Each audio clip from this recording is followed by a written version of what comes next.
And that's what disinformation does. It creates this doubt about everything, including the system that we use in this country for government, voting, even things about each other. It can just create a whole lot of chaos, and that's exactly what we're starting to see. As we approach Election Day, we're learning that attempts to interfere in the election are not letting up in any way. It's something that our national security correspondent, JJ Green, has been digging into. JJ, you have a new special series for us. One of the things that you tackle first is the fact that one congressional office apparently got 1,000 calls over the course of a weekend related to Ukraine aid, and there was a connection possibly here to disinformation. What did you learn there?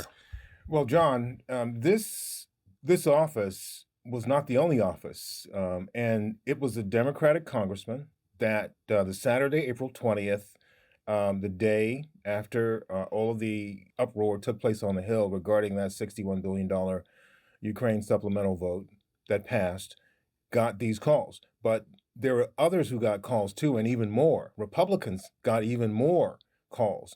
These were very negative calls, nasty calls, vitriolic. So we actually did some digging and discovered that a couple of the people, they knew each other. So we dug a little further into them, found out that one caller was from North Carolina, another caller was from Kentucky. Neither one of them were constituents of this congressperson.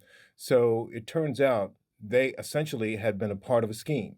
And this scheme, we believe, was essentially driven by Russian disinformation, Russian agents, and Russian bots. You also profile something that happened in the UK that also foreshadowed what's going on here. What was that? Yeah, you may remember earlier in the year when the Princess of Wales disappeared, essentially dropped out of sight. And there were many, many questions about why. And we later learned that it was because of a cancer diagnosis. But in the interim, all sorts of disinformation popped up on social media, memes, posts, lies, just speculation about what it was.